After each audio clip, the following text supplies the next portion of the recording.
Howdy folks, Jabriki here. Today, I'm going to be fulfilling a Patron request to review of Don Bluth's An American Tale. After being fed up of frequent cat attacks in Russia, the Mousewitz family travel to America, but they end up losing their poor little Fievel, and soon learn that cats are just as much of a threat in the US. The great Don Bluth is famous for making notably dark animated movies for children. Sure, he's had his fair share of sugary sweet films. It's not the pebble, it's the penguin.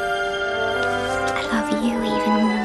But his most acclaimed works tend to push the boundaries of kids' films. You see, Mr. Bluth has always followed the belief that as long as you have a happy ending, it's totally okay for a children's film to lean into a harrowing or bleak tone. I miss her so much. And you'll always miss her, but she'll always be with you.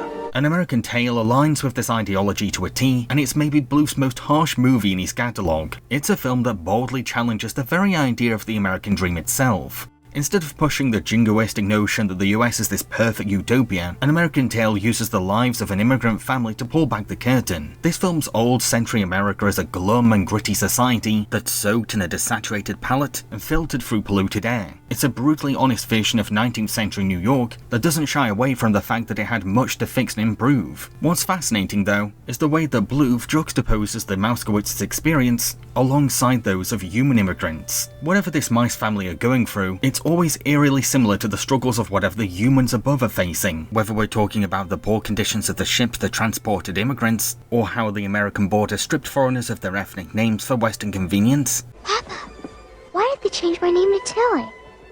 On top of all this, much like The Secret of Nim, An American Tale uses polished rotoscope animation to depict its humans, and it's this very realism that sharply contrasts the mice against their giant counterparts. From a tiny mouse's perspective, these towering people are like giant monsters, and that vulnerable point of view is further justified by how humans react to mice, with Bluth brilliantly putting us in Fievel's shoes to make us imagine the horrors of being a rodent in a world that finds you repulsive.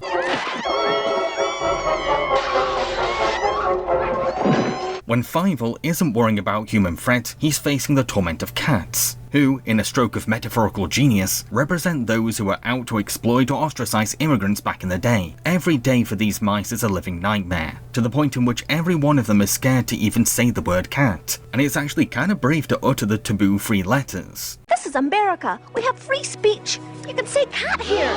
Cat, cat, cat, and double cat. With the very presence of cats shattering the concept of America being a mouse paradise, which in turn shadows how the US isn't really a safe haven for immigrants escaping the horrors of their war-ridden countries. Heck, the cat's bullying is actually a system that benefits these felines. You see, our villain is the despicable and deceptive Warren T. Rat, a cat in disguise, who is using his fake rodent identity to con every mouse. It's a pretty dang clever scheme if you ask me, because said costume can make him seem safe and trustworthy to the already scared mice, many of which are now living in a new culture that they've been romanticizing as perfect. But there are no cats in America, and the streets are paved with cheese. Warren can easily grift mice for money or trick kids into slave labor because he seems like a fellow rodent, but is secretly orchestrating every cat attack. It's a scheme that helps him to act as a puppet master in New York's food chain, and that is terrifying. More in tea. Yo. As much as I've been hyping up An American Tale as Don Bluth's bleakest flick though, I can't say that the sunlight has completely faded in its heart. Do not get me wrong, this is a fiercely unforgiving movie at times, but said pessimism is actually counterbalanced by a surprising sense of hope that's sweetly sprinkled throughout. Not only are 2 of the film's most iconic songs all about having faith in yourself, Never say never again. and how far love can spread, Then we'll be together somewhere out there.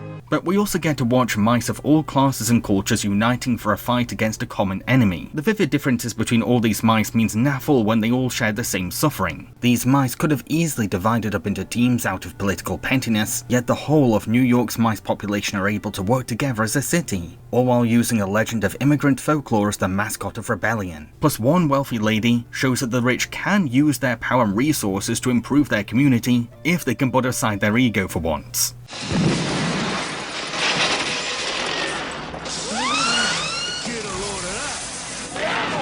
To conclude, for a film that doesn't sugarcoat the worst that the world has to offer, An American Tail is actually a very optimistic film with progressive ideas and an enthusiasm for making the world into a better place. It's a raw and real animated classic that will play with your sensitive emotions at every chance, but you also come out of it with a huge smile, all thanks to its heartwarming ending that makes all the stress worth the sit through. Bible, I knew you were alive. I knew it.